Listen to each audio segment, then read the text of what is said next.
Hello everyone and welcome to today's video lecture.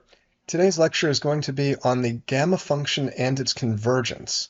So this is an issue that I've more or less taken for granted. I've talked about convergence in passing at various times, but we're going to address it head on today in this video. And so our goal for today's video is to prove that the gamma function, the integral form of the gamma function, which is namely the gamma of x, where x is a real number, equals the integral from infinity to 0 of t to the x minus 1 times e to the negative t dt, that this expression, that this function, converges for all x greater than 0, for all positive x. So I just want to provide some motivation for this video, because some of you may be thinking, well, why do we really need to prove that the gamma function converges? Isn't it obvious? I mean, we have the graph. We can see all the different values that the gamma function takes on the positive real numbers. Well, let's not get ahead of ourselves too much. We should recall, first of all, that the gamma function is an improper integral. So by writing the integral from infinity to 0 of t to the x minus 1 times e to the negative t dt, when we say the integral from infinity to 0, we're really talking about a limit, as one of the end boundaries, which I'll call b here, is going to infinity, of the integral expression from b to 0 of t to the x minus 1 times e to the negative t dt. So first of all, we need to check whether this limit actually exists. So that's the first reason that we care about the convergence of the gamma function.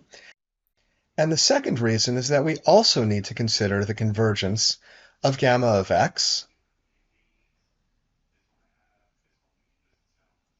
near t equals 0.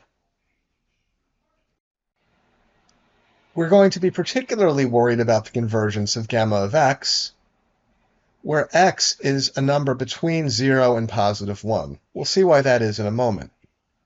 It turns out that gamma of x does converge for those values of x, but we need to prove that. So what I have in mind here, for example, is proving that gamma of 1/2, which equals the integral from infinity to 0 of t to the 1/2 minus 1 times e to the negative t dt, I'm interested in showing that this integral and other integrals where x is a value between 0 and negative 1 will converge. And the reason for that is just looking at the graph here.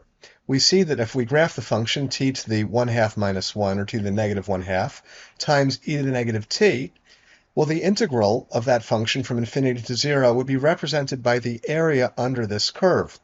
And we can see that as we get closer and closer to 0, we have this vertical asymptote. And that's going to be true whenever x is a number between 0 and 1.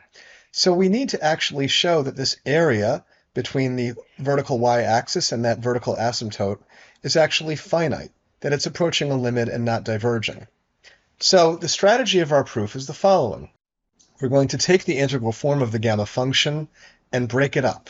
So we're going to break this integral down, this integral form of gamma of x, into 3 separate pieces. And we're going to show that each piece must converge. So specifically, what I'm going to do is I'm going to take gamma of x, which is the integral, again, from infinity to 0 of t to the x minus 1 times e to the negative t dt. I'm going to break that into 3 pieces, the integral from 1 to 0 of t to the x minus 1 times e to the negative t dt, plus the integral from some number n to 1 of t to the x minus 1 times e to the negative t dt, and then plus finally the integral from infinity to n of t to the x minus 1 times e to the negative t dt. Okay, so let's get started with that. We have gamma of x equals the integral from 1 to 0 of t to the x minus 1 times e to the negative t dt, plus the integral from n to 1 of t to the x minus 1 times e to the negative t dt, plus finally the integral from infinity to n of t to the x minus 1 times e to the negative t dt. So to deal with the easy part of this expression first, we can look at this middle integral from n to 1 of t to the x minus 1 times e to the negative t dt. This middle integral will always converge. Why is that? Well, let's look at what t to the x minus 1 times e to the negative t represents. Within these bounds of integration, from t is greater than or equal to 1 to less than or equal to n, where n is some positive number that we haven't specified yet, this function t to the x minus 1 times e to the negative t is equal to t to the x all over t times e to the t. So this is always going to be a quotient between two positive numbers. T to the x is a positive number, and t times e to the t is a positive number. That denominator is never going to be equal to 0, which is another way of saying that this function on that interval from 1 to n has no vertical asymptote. So that integral will not diverge. It's always going to bound some finite area. So now we just need to consider the convergence of these other two pieces of the integral from 1 to 0 and the integral from infinity to n. So first we'll consider the integral from 1 to 0 of the function t to the x minus 1 times e to the negative t dt. And we're going to prove that this integral converges by comparing it to another integral that we know converges, the integral from 1 to 0 of t to the x minus 1 dt. So again, we'll begin by observing that this function t to the x minus 1 times e to the negative t is positive, greater than 0, on the interval where t is between 0 and 1 inclusive. Another way of writing that fact, we could say on the interval from 0 to 1, those closed brackets mean that the endpoints are included there, 0 is less than t to the x minus 1 times e to the negative t. Right, that function is a quotient of two positive numbers, really. However, on this same interval, we also have, on the interval from 0 to 1 inclusive, we also have that e to the negative t is less than or equal to positive 1. And we can see that this is the case by just looking at the graph y equals e to the negative t. So there's my t-axis and there's my y-axis, and I'm just going to graph y equals e to the negative t. This is, of course, just a sketch. So this is y equals e to the negative t. And we can see at the point t equals 0, e to the 0 just equals 1.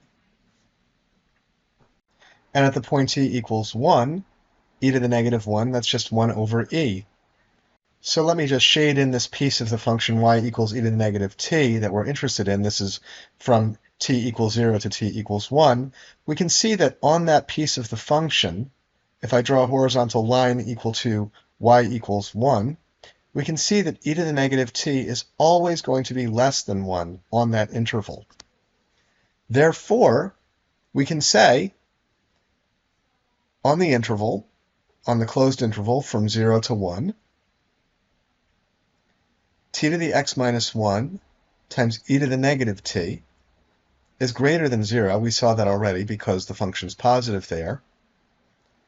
But it's also going to be less than or equal to t to the x minus 1. And why do I say that? Because we know that e to the negative t, which is multiplying t to the x minus 1, is always less than or equal to 1 on this interval. So let me just move this expression to the top line here, that 0 is less than t to the x minus 1 times e to the negative t, which is less than or equal to t to the x minus 1 on the closed interval for t between 0 and positive 1.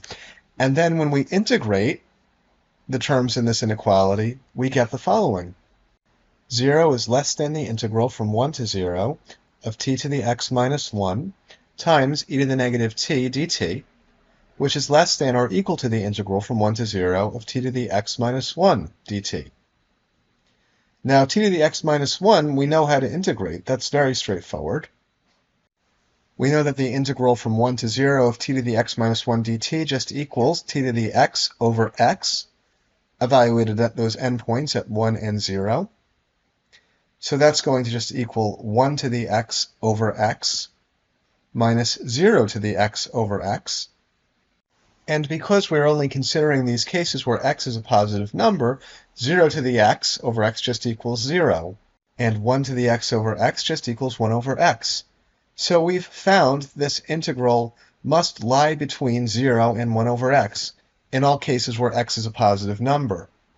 Therefore, the integral from 1 to 0 of t to the x minus 1 times e to the negative t dt must converge. In fact, it converges to a positive value less than or equal to 1 over x for all x greater than 0. So finally, we need to consider the convergence of this last integral, the integral from infinity to n of t to the x minus 1 times e to the negative t dt. Now, so far, I haven't specified what n is equal to, and that's for a very particular reason, which is that to prove the convergence of this integral, we can exploit the fact that our choice of n is arbitrary.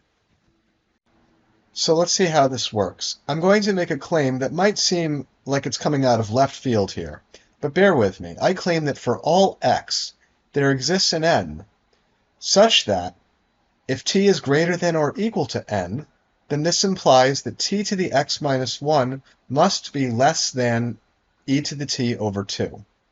Well, before we look into why we're making that claim, let's justify it. Let's look at the ratio of t to the x minus 1 over e to the t over 2 as t goes to infinity.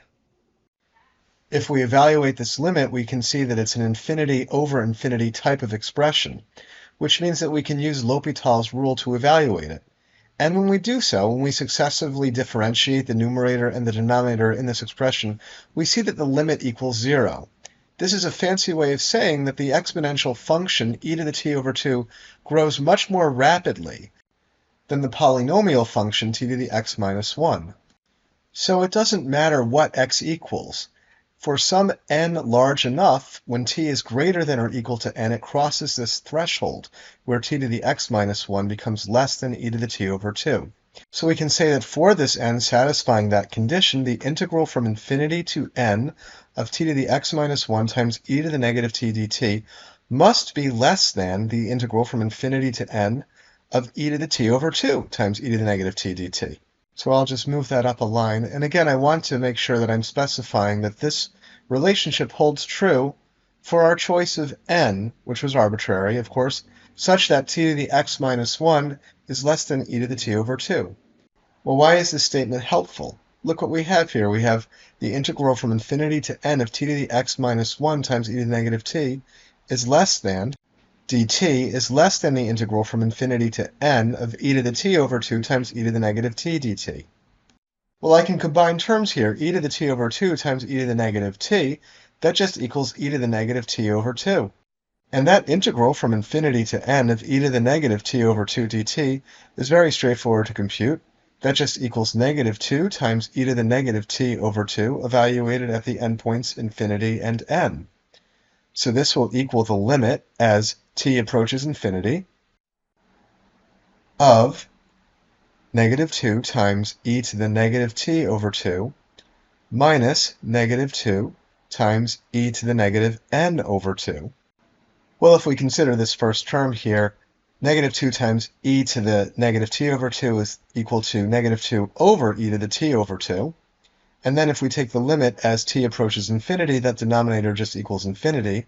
So we're left with a constant over infinity. That just equals 0. That term vanishes. Then the double negative becomes a positive sign. And we're left with this integral equaling 2 over e to the positive n over 2. Now our value n is just some fixed constant. So we've shown that the integral from infinity to n of t to the x minus 1 times e to the negative t dt must be less than the value 2 over e to the n over 2, which means that this integral must converge. So because the gamma function is equal to the sum of these three integrals, the integral from 1 to 0, from n to 1, and infinity to n, and each of those integrals converges for all x greater than 0, this means that the gamma function must converge for all x greater than 0.